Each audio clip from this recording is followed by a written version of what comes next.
Good evening aspirants, welcome to Daily News Analysis brought to you by Shankar IAS Academy. Today's date is 3rd February 2024. Displayed here are the list of topics we are going to analyze today. Now without wasting any time, let us get into the discussion. Look at this news article. Madras High Court has quashed the governmental order for allocating 8 acres of Karuveli land to Indian Statistical Institute. The court said that it won't allow the diversion of wetlands for infrastructure projects, because Karuveli is a wetland. It said that due to all such activities, Chennai city is suffering from recurring floods. So this is the crux of the article. In our analysis, let us see about the importance of wetlands and various steps taken to conserve it. Firstly, what are wetlands? See, technically speaking, wetlands are areas of marsh or peatland with the water as a major limiting factor. This water can be static or flowing, freshwater or brackish water, or even saline water. Know that it also includes an area of marine water where the depth of low tide does not exceed 6 meters. So the wetlands cover 4.86% of geographical area in our country. Now let us understand the importance of wetlands. Firstly, wetlands are major source of water for many people, especially in urban areas. So they play a double role of preventing droughts and floods. Secondly, they act as an excellent carbon sink. So the wetlands can store twice amount of carbon which is stored by world forest. Thirdly, wetland can play an important role in coastal economy. Almost 2/3 of the fish are obtained from coastal wetlands and 3/4 of the rice production takes place in the wetlands. So wetlands helps in ensuring food security and income security. Next is wetland are rich in floral and faunal diversity. So they help in conserving ecosystem and biodiversity. Thereby, they also help in recreational activities like tourism, boating, birdwatching, etc. Now we shall see the steps taken to conserve the wetlands. Firstly, National Wetlands Conservation Program. It was implemented since 1985. Under this program, 115 wetlands have been identified by Ministry of Environment. The criteria for identification of wetlands under this program is similar to Ramsar Convention on Wetlands. Next is Mishti Scheme and Amrit Dharohar Scheme. See, under Mishti Scheme, Manrega and Campa funds are used to fulfill two objectives. First, for gaining employment to people, and then increasing the mangrove plantation in the country along the coastlines.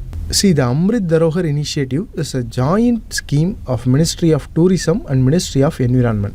So it helps to conserve the Ramsar sites in the country. Moreover, it also aims to generate employment opportunities, and it will also support the local livelihoods around the Ramsar sites. So these are the important schemes regarding the conservation of wetlands. In this discussion, we have seen the importance of wetlands and the important schemes regarding the conservation of wetlands. So with this, let us conclude the discussion and move to the next topic. Look at this article. In the latest budget speech, Finance Minister said that 25 crore Indians have been pulled out of poverty over past decade. So this data is regarding multidimensional poverty index. So in this news analysis, we are going to discuss about multidimensional poverty index. See, the global multidimensional poverty index is developed by United Nations Development Program and Oxford Poverty and Human Development Initiative. Basically, the MPI is a poverty indicator which takes into account the various disadvantages faced by poor people. So it measures both the occurrence and the degree of multidimensional poverty. Now we shall look about the indicators of this poverty index. See, multidimensional poverty index identifies multiple deprivations at household and also at the individual level. It has 3 dimensions which were health, education and standard of living. These 3 dimensions in turn comprise 10 indicators. So the indicators and their respective weightages are given in the table here. You can go through it. The multidimensional poverty index identifies how people are left behind across the 3 key dimensions. The people who experience deprivation in at least 1/3 of these weighted indicators, they fall into multidimensional poverty category. Now let us see how this multidimensional poverty index is different from Human Development Index. See, Human Development Index is a composite measure of countries' average achievement. This means Human Development Index does not account for very low level deprivation such as household level or individual level. But if we take multidimensional poverty index, it calculates the deprivations at both household and individual level. So the multidimensional poverty index provides a clearer picture than human development index. So this is the main difference about human development index and multidimensional poverty index. So with this, let us conclude the discussion and move to the next topic. Now look at this news article. The central government is going to introduce a bill for PM rooftop solar scheme which was announced recently. Unlike earlier schemes which were implemented by state discoms, this new scheme will be implemented by central public sector units like National Thermal Power Corporation. So this is the news given here. In our discussion, we shall understand about Pradhan Mantri Suryodaya Yojana or rooftop solar scheme. Now before entering our discussion, let us understand the need for this scheme. See, according to Ministry of New and Renewable Energy, as of December 2023, the total installed capacity of solar power in India is around 73 gigawatt.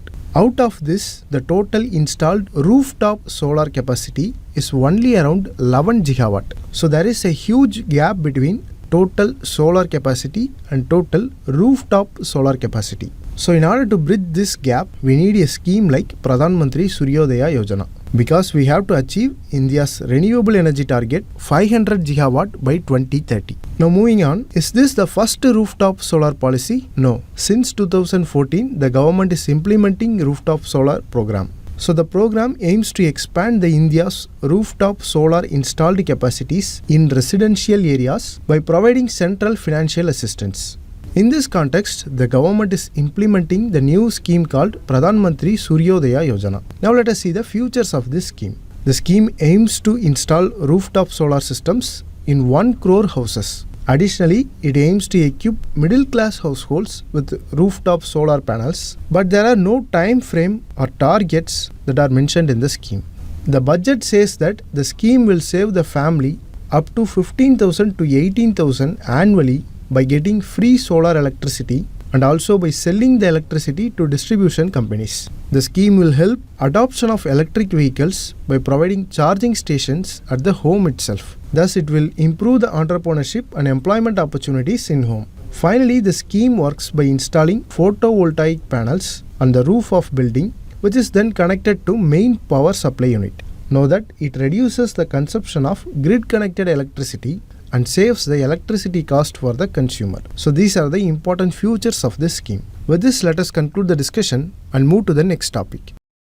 Look at this article. CBI has searched 2 premises linked to former IAS officer Harsh Mandar. Know that it is due to an alleged Foreign Contribution Regulation Act violation involving NGO called Center for Equity Studies. So the case is regarding the violation of Foreign Contribution Regulation Act. So in our analysis, let us discuss about Foreign Contribution Regulation Act. See, this FCRA was introduced in 2010. It is enacted to consolidate the various laws related to foreign contribution by certain individuals or associations. Know that it aims to prohibit acceptance and utilization of foreign contribution for any activities that are detrimental to national interest. It was enacted during the emergency in 1976 due to apprehensions that foreign powers were interfering in India's affairs. Now we shall see the applicability of the act. Since this act is about foreign contribution, it also applies to the citizens of India who are living outside the India. Other than this, it also applies to associate branches or subsidiaries outside India.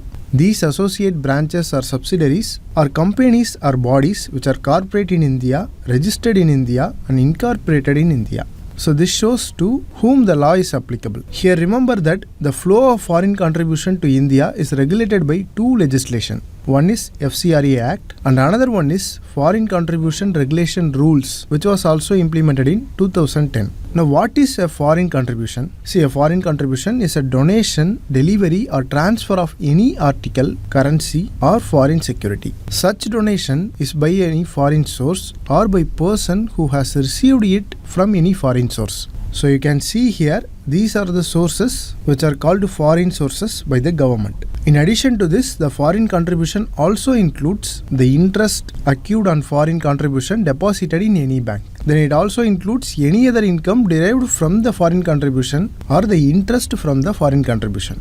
So these are the foreign sources in the context of Foreign Contribution Regulation Act. So this is all about the discussion. Now we shall move to the prelims practice questions. Look at the first question. Which of the following will be treated as foreign contribution? donation given by non-resident Indians. This is incorrect because NRI means a citizen of India living in another country. When a citizen makes contribution from his personal savings through normal banking channel, it is not treated as foreign contribution.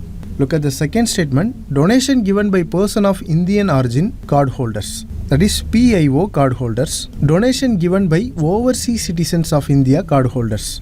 So both these statements are correct. The donation from Indian origin person who has acquired foreign citizenship is treated as foreign contribution. So the contributions from PIO or OCI cardholders is treated as foreign contribution. Now look at the fourth statement, contribution by United Nations or its specialized agencies. See, the United Nations or any of its specialized agencies are given exception, so their contributions are not considered as foreign contributions. So option 4 and option 1 are not treated as foreign contribution. So the correct answer is option B, 2 and 3 only. Now look at the second question. The International Solar Alliance was launched at United Nations Climate Change Conference in 2015. Yes, this statement is correct. The alliance includes all member countries of United Nations. This statement is obviously incorrect. So the correct answer is option A. Now look at the third question. Consider the following. Deprivation of education, health, assets and services at a household level, purchasing power parity at national level, extent of budget deficit and GDP growth rate at national level. The multidimensional poverty index developed by UNDP covers how many of the above dimensions? See, this question was asked in 2012 UPSC Prelims. Here 3 dimensions are given. We have to find how many of them are covered by multidimensional poverty index. Of these 3 dimensions, deprivation of education, health, asset and services at household level is alone covered under multidimensional poverty index. So the correct answer is option A, only 1. So this is all about the prelims practice question discussion. With this, we have come to the end of the discussion. If you like the video, please share it with your friends and don't forget to subscribe to Shankar IAS Academy YouTube channel. Thank you.